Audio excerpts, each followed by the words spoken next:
Bengali sports ব্লগের তরফ থেকে কিন্তু এই জিনিসকে আমি কোনোভাবেই সমর্থন তো করি না, ধিক্কার জানাই। উল্টে আমি ধিক্কার জানাই এই ধরনের জিনিস যাতে কোনো মোহনবাগান, ইস্ট বেঙ্গল, মহাবাগান কোনো মানুষের সাথে যাতে না। ওখানকার যারা লোকাল পুলিশ তারা কিন্তু সবসময় অ্যাওয়ে টিমের সাপোর্টারদেরকে ওখানে চেপে দেওয়ার চেষ্টা করে বা তাদের উপরে অত্যাচার করে। যেভাবে মেরেছে একটা ফুটবল সমর্থককে, রেফারির একটা চরম চরম ভুল সিদ্ধান্ত রেফারির ভাই। গায়ে লেগে হাতে লেগেছে বলে হয়তো দেয়নি, আর দিতে পারতো যে যেহেতু হাতটা আউটস্ট্রেচ ছিল, আউটস্ট্রেচ থাকলে কিন্তু পেনাল্টি বক্সে পেনাল্টি দিয়ে দিই। সেই জায়গাতে আমার মনে হয় যে রেফারির ঠিক সিদ্ধান্ত। স্টিফেনেজে একটা ধাক্কাও মারেনি ভাই, যে ওখানে একটা ইয়েলো কার্ড, মানে ডেফিনেটলি চোখ বন্ধ করে বলতে পারি স্টিফেনেজের না থাকাটা মোহনবাগানের একটা huge advantage. Hello everyone, welcome back to our channel, welcome back to Bengali sports blog. Bengali sports ব্লগের নতুন একটি ভিডিওতে, নতুন এপিসোডে আপনাদের সকলকে ওয়েলকাম।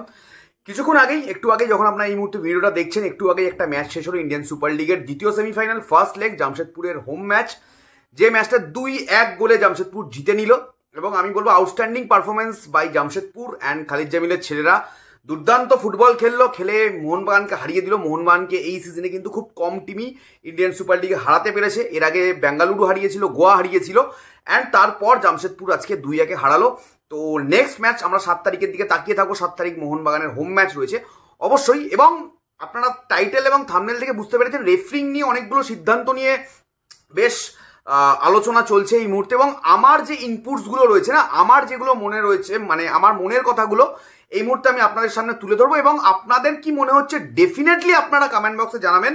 আমার সাথে হয়তো অনেকের কথা মিলবে, আমার সাথে হয়তো অনেকের কথা মিলবে না, বাট আমি যেটা সবসময় সত্যি কথা, যেটা আমার মনে হয় সত্যি, সেটা সবসময় আমি তুলে ধরি। এই ক্ষেত্রেও তুলে ধরবো। অবশ্যই আমরা রেফারিং এর পার্টগুলোতে আসবো। তার আগে যেটা সব থেকে অসহ্যকর লাগছে, মাঠের মধ্যে রেফারির সিদ্ধান্ত এদিক ওদিক হবে, খেলার রেজাল্ট এদিক ওদিক হবে, এগুলো একটা খুব ভালো লাগে দেখতে, ঠিক আছে, যে এগুলো হচ্ছে, এগুলো মানে খেলার পার্ট অ্যান্ড পার্সেল, এগুলো আমরা সবসময় এনজয় করি। কখনো আমাদের এগেনস্টে যাবে, আমাদের টিমের এগেনস্টে, কখনো আমাদের টিমের ফরে যাবে। বাট মাঠের বাইরের যে জিনিসগুলো হয় না, যেহেতু আমি নিজে জামশেদপুর এর আগে খেলা দেখতে গেছি, আমি লাইভ চলাকালীন এবং কালকেও যারা যাচ্ছিল, মোহনবাগানের সাপোর্টাররা যাবে বলে বলছিল, বা ইস্ট বেঙ্গলের ম্যাচে যখন আমি এর আগে দেখতে গেছি, আমি একটাই কথা বলছিলাম, তোমরা সেফলি দেখো। এবং তোমরা থাম্বনেলে দেখতে পাচ্ছ, বা এই মুহূর্তে তোমরা স্ক্রিনেও দেখতে পাচ্ছ যে একটি ছেলেকে কিভাবে মেরেছে ওখানকার লোকাল পুলিশ বলে শোনা যাচ্ছে এখন অব্দি, বা কিছু ভিডিও ক্লিপিংও আমি দেখলাম, এবং যার ফলে ছেলেটির মাথা ফেটে গেছে, ছেলেটিকে হসপিটালে নিয়ে যেতে হয়েছে। এই ধরনের ব্যাপার কিন্তু কখনো ফুটবল মাঠে বা স্টেডিয়ামে কিন্তু আমরা প্রত্যাশা করি না, বা প্রত্যাশিত নয়। এবং জামশেদপুরের যেই টক্সিক, সরি টু সে, আমাকে এই শব্দটা ব্যবহার করতে হলো, জামশেদপুরের যে টক্সিক একটা ফ্যানবেস রয়েছে, যারা মানে আমি কি বলবো, মানে ফুটবলটা হয়তো অতটা বোঝে না, বা ফুটবলের সাথে অতটাও কানেক্টেড নয়, বাট মাঠে আছে শুধুমাত্র উল্লাস করতে, হই হই করতে। এবং ওখানকার যারা লোকাল পুলিশও রয়েছে জামশেদপুরের, আমি দেখেছিলাম সামহাউ তারা কোনো রকম বাজে আচরণ করলে তাদেরকে কিন্তু কখনো বাধা দেওয়া হয় না। উল্টো দিকে আমি এর আগে নিজে আমার পার্সোনাল এক্সপিরিয়েন্স, ওই স্টেডিয়ামে ওই গ্যালারিতে বসে আমার যে এক্সপিরিয়েন্স হয়েছে, যে ওখানকার যারা লোকাল পুলিশ তারা কিন্তু সবসময় অ্যাওয়ে টিমের সাপোর্টারদেরকে ওখানে চেপে দেওয়ার চেষ্টা করে, বা তাদের উপরে অত্যাচার করে।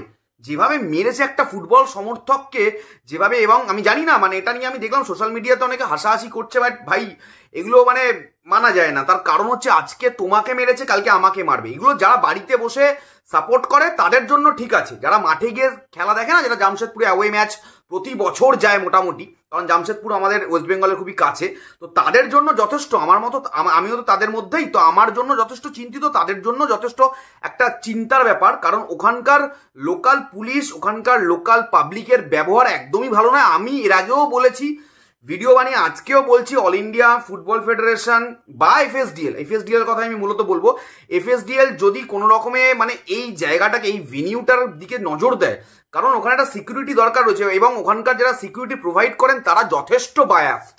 I am really sorry to say, তারা যথেষ্ট বায়াসড, এবং তারা সবসময় চেষ্টা করেন যে অ্যাওয়ে ফ্যানদেরকে কিভাবে প্রবলেমে ফেলা যায়, অ্যাওয়ে ফ্যানরা কিছু করলে সেইখানে তারা স্টেপ নেন, বাট লোকালসরা ওখানে কোনো রকম বাজে আচরণ, বাজে কটূক্তি করলে, বাজে ব্যবহার করলে কিন্তু কোনো দিনও কোনো রকম তারা ব্যবস্থা নেন না। এবং আশা করবো যে মোহনবাগান সমর্থকের আজকে ইনজুরি হয়েছে বা যাদের যাদের ইনজুরি হয়েছে বা যাই হয়েছে, আমি একজনেরই দেখেছি তারা সুস্থভাবে কলকাতায় ফিরে আসুক, এবং এটুকুই চাইবো যে যেখান থেকে খেলা দেখতে গেছে সুস্থভাবে ফিরে আসুক, কারণ মাঠের বাইরে এরকম গন্ডগোল আমরা চাই না। এই জিনিস কিন্তু একদমই মানে আমার তরফ থেকে, বেঙ্গলি স্পোর্টস ব্লগের তরফ থেকে কিন্তু এই জিনিসকে আমি কোনোভাবেই সমর্থন তো করি না, ধিক্কার জানাই। উল্টে আমি ধিক্কার জানাই এই ধরনের জিনিস যাতে কোনো মোহনবাগান, ইস্টবেঙ্গল, মোহামেডান কোনো মানুষের সাথে যাতে না ঘটে, এটুকুই আমার বক্তব্য। এইভাবে আমরা খেলায় চলে আসবো। প্রথম আমি লাইভ থাকাকালীনও বলেছি, যেটা আশিস রাইয়ের হ্যান্ডবল, ডেফিনেটলি ওটা হ্যান্ডবল ছিল, গায়ে লেগে বলটা হাতে লেগেছে, সেই জন্য আমার মনে হয় ওটা জেনুইন 100% পেনাল্টি নয়। আমি লাইভ থাকাকালীনও বলেছি, আবারও বলছি। তোমাদের হয়তো মত আমার সাথে কারুর এক হবে, কারোর সাথে অন্য মত হবে। ডেফিনেটলি ওয়েলকাম সবাইকে বেঙ্গলি স্পোর্টস ব্লগে তাদের মতামত রাখতে পারে তারা। ডেফিনেটলি তোমাদের মতামত তোমরা কমেন্ট বক্সে রেখো। আমি বলবো যেটা আশিস রাইয়ের হাতে লাগে ওটা 50-50 চান্স। আশিস রাই যদি দাঁড়িয়ে থাকতো তাহলে আমি বলতাম যে ওই অবস্থাতে গায়ে লেগে হাতে লাগলেও, কিন্তু যেহেতু আনন্যাচারাল পজিশনে দুটো হাতি আশিস রাইয়ের কিন্তু স্ট্রেসড আউট ছিল, দুটো হাতি আনন্যাচারাল পজিশনে ছিল, মানে সেই জায়গা থেকে দাঁড়িয়ে আমি বলবো ওটা কিন্তু রেফারি পেনাল্টি দেবে কি দেবে না সেই সিদ্ধান্তটা কিন্তু রেফারির ওপরে ছিল। এবং অবশ্যই যেহেতু গায়ে লেগে তারপরে বলটা হাতে লেগেছে, সেই জন্য হয়তো রেফারি পেনাল্টিটা দেয়নি। তবে আমি এটুকু বলবো এই সিদ্ধান্তটা রেফারির ওপরে ছিল। পেনাল্টি কি পেনাল্টি নয় সেটা তোমরা তোমাদের মানে বক্তব্য কমেন্ট বক্সে জানিও। আমার কাছে এটা মানে 50-50 সিদ্ধান্ত, পেনাল্টি দিতেও পারে নাও দিতে পারে। রেফারি এই ক্ষেত্রে পেনাল্টি দেয়নি বলে আমার মনে হয়, দুটো কারণে। একটা গায়ে লেগে হাতে লেগেছে বলে হয়তো দেয়নি, আর দিতে পারতো যে যেহেতু হাতটা আউটস্ট্রেচ ছিল। আউটস্ট্রেচ থাকলে কিন্তু পেনাল্টি বক্সে পেনাল্টি দিয়ে দিতে পারে। এইভাবে সেকেন্ড আরেকটা জায়গাতে চলে আসি, যেটা আশুতোষ মেহতার যেটা ইয়েলো কার্ড হয়, যেটা অনেকে বলছিল জেসন কামিন্স যেখান থেকে ফ্রি কিকটা পেয়ে আর কি, যেখান থেকে গোল করে মোহনবাগান ম্যাচের, মোহনবাগানের একমাত্র গোল, সেই জায়গাতে অবশ্যই অনেকে বলছিল যে প্রণয় হালদার ছিল না। ভাই যখন ওখানে ফাউলটা করে প্রণয় হালদার পাশ থেকে ঢুকে গেছে, মানে জেসন কামিন্স ব্যাপারটা বুঝতে হবে যে, মানে অনেকে বলছে যে প্রণয় হালদার ছিল না, প্রণয় হালদার পিছন থেকে রান করে আসছিল। ডেফিনেটলি প্রণয় হালদার রান করে আসছিল, বাট যে মুহূর্তে ওই জায়গা থেকে যদি জেসন কামিন্স বলটা ছিনিয়ে নিয়ে এগিয়ে যেত, ওকে যদি ফাউল করা না হতো আশুতোষ মেহতার দ্বারা, তাহলে কিন্তু ওকে বলটা নিয়ে গেলে ওকে কিন্তু প্রণয় হালদার চ্যালেঞ্জ জানাতে পারতো বা ওকে কিন্তু আটকাতে পারতো, সেই একটা পরিস্থিতি ছিল। সেই জায়গাতে আমার মনে হয় যে রেফারির ঠিক সিদ্ধান্ত যে ওখানে আশুতোষ মেহতাকে একটা ইয়েলো কার্ড দেখানো হয়েছে, ওখানে কোনোভাবেই ওটা রেড কার্ড হয় না। তবে যে ইয়েলো কার্ড হোক বা যাই হোক, একটা আউটস্ট্যান্ডিং ফ্রি কিক কিন্তু ওখান থেকে জেসন কামিন্স নিয়েছে এবং মোহনবাগানকে ওখানে ম্যাচে ফেরত এনে দিয়েছিল, 1-1 ইকুয়ালাইজ করে দিয়েছিল। থার্ড যে টপিকটা, যেটা আমার মনে হয় এই যে টাইটা, এই যে ইন্ডিয়ান সুপার লিগের সেমিফাইনালের সব থেকে গুরুত্বপূর্ণ সিদ্ধান্ত যদি কোনোটা হয়ে থাকে, যেটা সব থেকে বাজে সিদ্ধান্ত, রেফারির সব থেকে বাজে সিদ্ধান্ত, মানে যে কারণে যে সিদ্ধান্তটা দেখেই হয়তো অনেকে বলবে যে মোহনবাগানকে টানিয়ে খেলাচ্ছে রেফারি, মোহনবাগানের দিকে সব সিদ্ধান্তগুলো গেছে, যে প্রশ্নগুলো উঠতে পারে বলে আমার মনে হয়, সেটা হচ্ছে স্টিফেন এজেকে একদম ম্যাচের শেষে যে ইয়েলো কার্ডটা দেখানো হলো। ভাই কি কারণে ইয়েলো কার্ডটা দেখানো হলো? জাস্ট কি কারণে ইয়েলো কার্ডটা দেখানো হলো? একটা দীপক টাংরির সাথে হাত ধরে হাত ছাড়াচ্ছিল, যেটা কর্নার, ফ্রি কিক, যে কোনো জায়গায় সারা পৃথিবীর ফুটবলে আমরা একই জিনিস দেখি, যে দুটো টিমের প্লেয়াররা যখন একত্রিত হয় কর্নার বা সেট পিসের টাইমে বা ফ্রি কিকের টাইমে, সেই সময় তাদের মধ্যে একটু গুতোগাতি হয়, তারা ধাক্কাধাক্কি হালকা হয়, কোনো ধাক্কাধাক্কিও হয়নি। স্টিফেন এজে একটা ধাক্কাও মারেনি ভাই, যে ওখানে একটা ইয়েলো কার্ড। মানে দেখো, এটা তো লোকে বলবে, আমি জানি না মানে এটাতে মোহনবাগানে অ্যাডভান্টেজ হলো কিনা। স্টিফেন এজে জামশেদপুরের সেরা প্লেয়ার, জামশেদপুরের হয়ে অ্যাটাকে চলে যায়, ডিফেন্স করে, সবকিছু, ইজ আ লিডার। তো স্টিফেন এজের যেহেতু ইয়েলো কার্ড হয়ে গেল, নেক্সট লেগে স্টিফেন এজের থাকছে না, ইট ইজ এ ডেফিনেটলি চোখ বন্ধ করে বলতে পারি স্টিফেন এজের না থাকাটা মোহনবাগানের একটা হিউজ অ্যাডভান্টেজ। রেফারির একটা চরম ভুল সিদ্ধান্ত রেফারির ভাই, এভাবেই ফুটবলের মানটা পড়ে যায়।